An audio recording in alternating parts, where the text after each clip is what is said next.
What's up, guys? It's the Minted Caliber here, chilling with Beast Mode and the infamous retarded motor.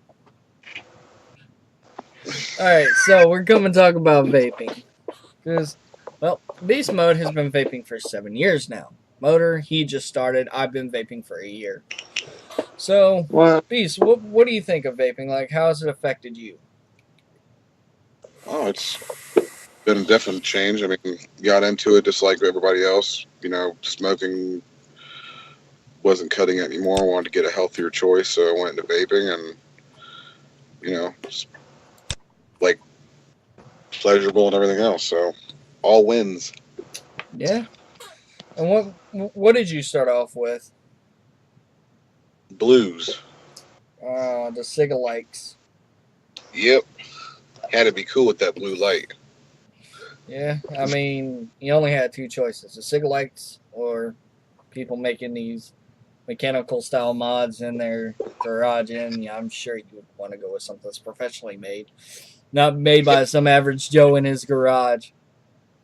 Ooh, right. let me be. At the time, you could also get a nicotine inhaler, which was trying to come out, but it was kind of like Betamax. You knew it wasn't going to go well. Yeah, it's like the nicotine patches. They didn't really take off that well. No, Now, obviously, my first vape that I got was a Kangertech starter kit, top box mini. Beautiful nice. little device. It lasted me about a year, and then I started moving into bigger stuff, and then I'm with mechanicals now. And these two will tell you that mechanicals are my thing. That is true. That is true. Everybody has their own cup of tea. Yeah, well, I like building, and mechanicals and building is the way to go because you can test the boundaries of your batteries and the limits. I personally don't do it. The build I have in here is just a .18 build. Nice, nice. I But I have to mean, say, as you can tell, I mean, it still kicks. Oh, definitely. You ain't got to go super low. 22 gauge Canthal dual rep is about what you want to go with on a mechanical mod, anyways, for an everyday vape. Right. Batteries can handle it. I mean, it's a pulse. well, like B said, I have to say my first was a blue. Well, no. Yeah, it was a blue because I went from that and then I used a couple other brands that made e-cigs. Then I moved to this here and now I'm here. We'll see. What I originally started off with about, say, about almost 5 years ago now. No, almost four. I don't remember. But what I really originally first started off with is what Motor just held up. But mine was a cheap gas station brand. That wasn't doing it for me. I did that myself before. Brought one from Now, what I mean by gas. Motor is a beginner. He's a beginner in box mods and the actual sub-ohm tanks. Yes, I've been vaping in general off and on since 2011, 2012.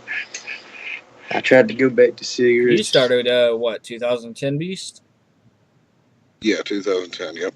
Yeah. Yeah, So I mean, I've been technically, you want to get technical, I've been vaping since 2014. So like, if like, remember the group we were in, how they posted like how long you've been vaping.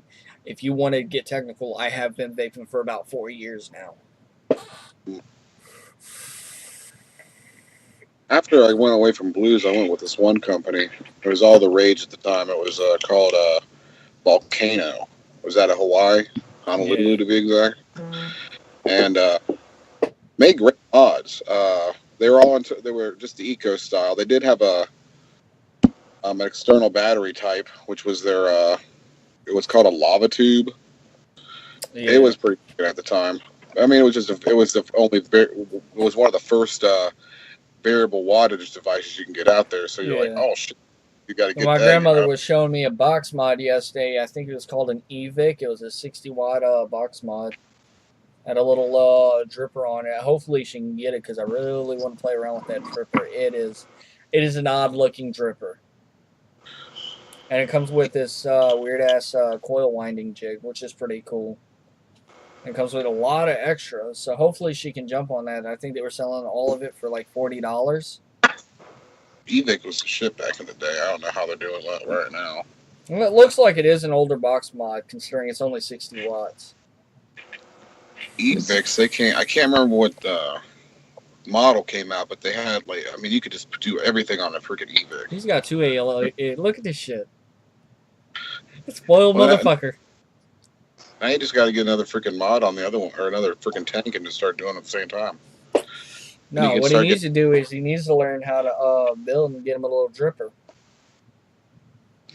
There you go. I mean, you want to get into clouds, drippers are the way to go. And my thing is,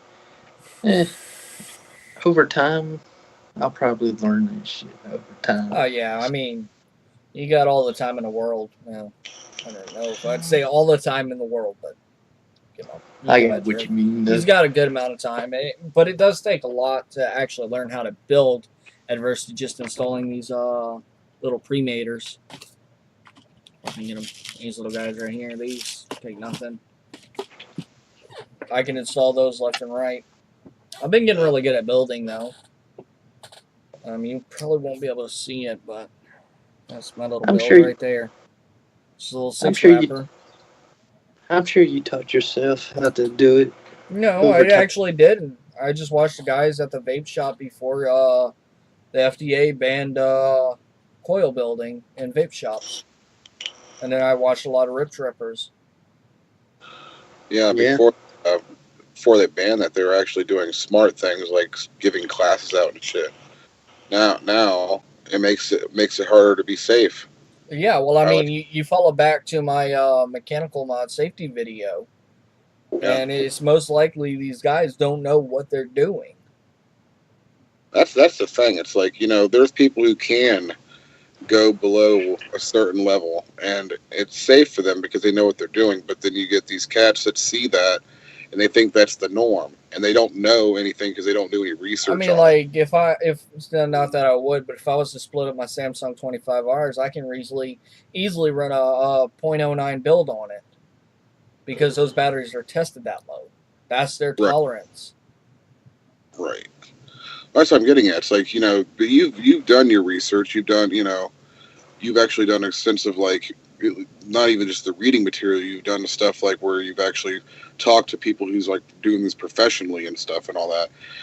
I mean, you got people who just see it on like a YouTube video or something, and they go like, "Oh, I can figure that out real quick," and then they freaking blow themselves up, and then that's where we have all these stupid laws coming in from the government stuff.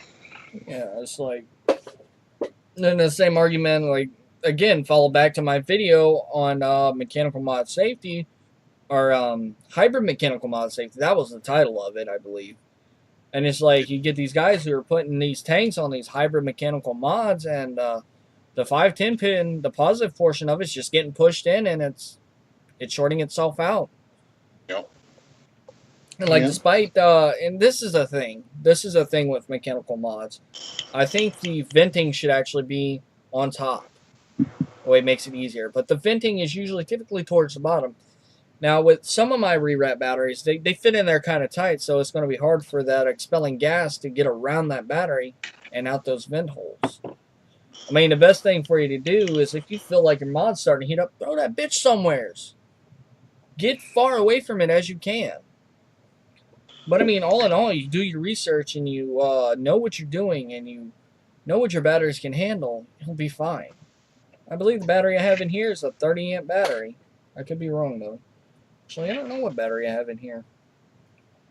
Yeah, that's one of the MXJOs.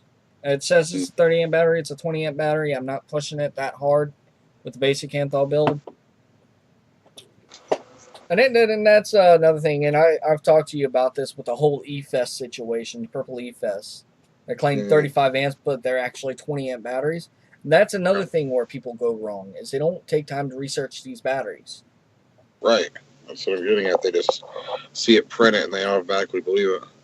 Yeah, it's like the MXJO, from what I've researched, is the equivalent to an LG HG2. HG2 or something like that, which is a 20 amp battery.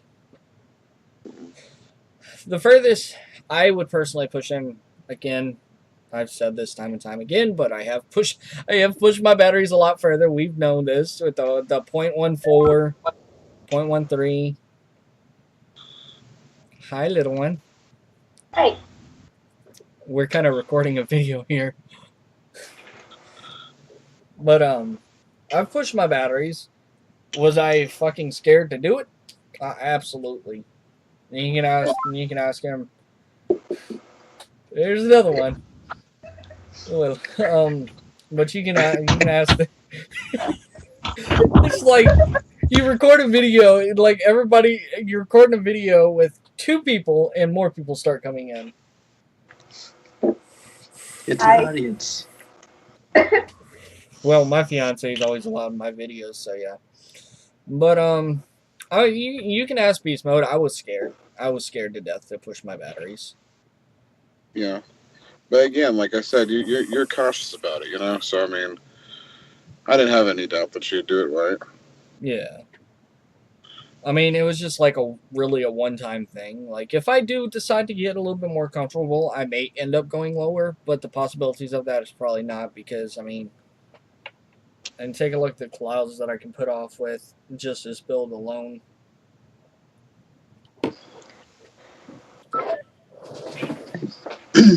Hey, Beast, what was it you were telling me a while back? You said something about the ratio of your juice depends on the performance. What's that? So, yeah. But, I think I'll cut it off here. Anyways, guys, this is Demented Caliber with friends signing out. Peace.